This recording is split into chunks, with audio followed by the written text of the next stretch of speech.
எனக்கு தெரியலாம் வந்து வி என்ஜாய்ட்.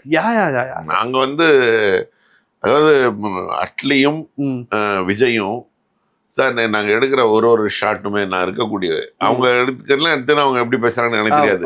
நான் இருக்கிற ஷாட்டா நான் இருக்கும்போது அவங்க எப்படி அப்சர்வ் பண்ணி என்ன எல்லாம் எப்படி கலடா பண்றாங்க. விஜய் வந்து என்கிட்ட அப்பே சொன்னார், சார் உங்களுக்கு நடிக்க வரல சார் அப்படின்ட்டு.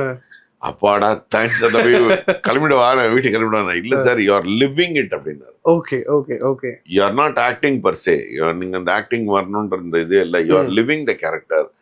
ரொம்ப நல்லா இருக்கு, அதனால நீங்க வந்து பாருங்கன்னா பார்க்க மாட்டேன்றீங்க. எனக்கு பார்க்க மாட்டேன், இந்த மானிட்டர் பார்க்க மாட்டேன். நீங்க தெரியுப்பா ஓகே மானிட்டர் பார்க்க மாட்டீங்க. ஷூட் பண்ணா இந்த மானிட்டர் பார்க்க மாட்டேன்.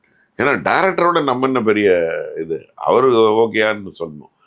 ஒரே ஒரு இடத்துல மட்டும் நான் அட்லி கிட்ட அப்ப நான் கேட்டது வந்து ரிக்வெஸ்ட் பண்றது, கிளிசரின் போட்டு தண்ணி வந்தது.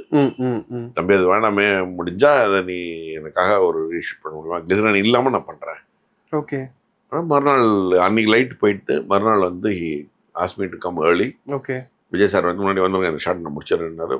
அதே மாதிரி பண்ணாரு, முடிச்சாரு. அதான் நீங்களா ஸ்க்ரீன்ல பாக்குறீங்க. கிளிசரின் இல்லாம தான். எனக்கு கிளிசரின் என்னாச்சுன்னா எனக்கு கண் சிமிட்டின்டே இருந்தது. Okay okay okay okay okay. அந்த சீனோட இன்டென்சிட்டி அது வந்து பாதிக்கும். ஓகே. இது வந்து கண் சிமிட்டாம அப்படியே அந்த பொண்ணு கேப்பா, விஜய் வந்து நீங்க எனக்கு ஃபேமிலியா தான் ஒண்ணுன்னு சொல்லியிருப்பாரு. அது அந்த மூடு அந்த ஃபேமிலி எல்லாமே வந்து அந்த காஃபி எடுக்கிற சமயத்துல ஒரு கன் ஷாட் வரும். அது அதே மாதிரி இதுல ஏதாவது ஒண்ணு